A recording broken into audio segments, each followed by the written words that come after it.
элобод оқалиқова сокини 59 солаи кӯчаи сомонёни шаҳри нафкати ноҳияи спитамени вилояти суғд мегӯяд субҳи 27 июни соли 2022 вай мехост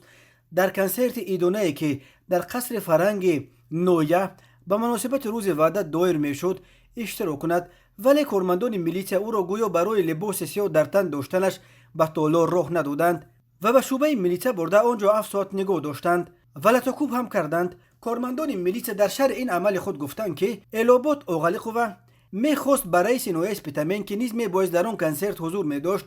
дар мавриди масъалаи қитъаи замин арзи худро бирасонад ва ӯро ба ҳамин сабаб ба толор роҳ надоданд. дар ҳар сурат вақте ки элобод оқалиқоваро аз милитсия ҷавоб доданд, вай мустақиман ба телефони боварии вазири корҳои дохилии тоҷикистон Рамазон Раимзода шикоят карда, сипас рост ба шӯъбаи осебшиносии бемористони ноҳияи спитамен муроҷиат кардааст. вале табиб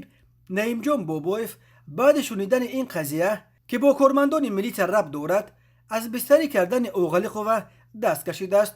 ӯ дар маълумотномааш ҳам менависад ки варамӣ дар бозуи чапи бемор мушоҳидашуда гӯё кӯна буда ба латокӯби рӯзи 27 июн аз ҷониби шахси маълум ягон рабт надорад. вақте ки писари элобод оқалиқова абдусаттор қобилов ба ин санади навиштаи табиб эътироз мекунад ки чаро ҳақиқатро наменависад, наимҷон бобоев ӯро даштномаи қабеҳ дода таҳдид мекунад ки аз ҳуҷраи корияш бароварда пеш мекунад. ин лаҳзаи онҳоро даштном додан ва бо таҳдид пеш кардани бобоевро наздикони оқалиқова дар видео сабт карданд. эксперти тиббию судии ноҳияи спитамен ҳумоюн хошмуродов низ баъди он ки ба милитсия занг зада хабардор шудааст ки оқалиқова аз бадрафтории кормандони милитсия шикоят дорад, аввал аз додани экспертиза саркашӣ мекунад, вале вақте ки наздикони оқалиқова пойфишорӣ мекунанд, чунин хулоса медиҳад ки осебҳои бардоштаи оқалиқова хеле сабук буда зарар ба саломатӣ маҳсуб намешаванд. эксперт ҳам дар мавриди варамии бозуи оқалиқова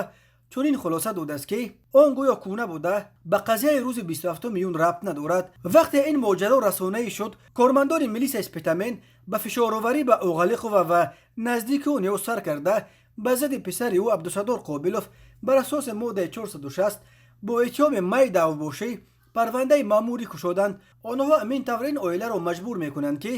видеоҳои нашршударо аз интернет пок карда ба телефони боварии вазири корҳои дохилӣ занг зада шикояти худро пас бигиранд ва бигӯянд ки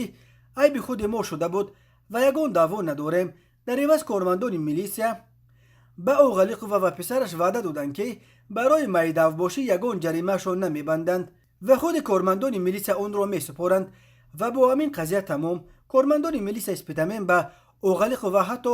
матни баёноташро ҳам худашон навишта барои имзо доданд ки тибқи он гӯё оқалиқова рӯзи 24 июн бо писараш Абдусаттор Қобилов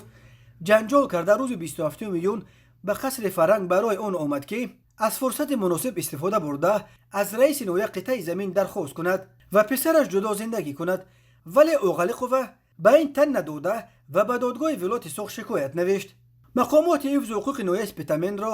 ба қасдгирӣ ва парвандабофӣ айбдор кардааст. онҳо ҳамин тавр аз табиб наимҷон бобоев талаб доранд ки барои даштномаҳои додааш узр бипурсад.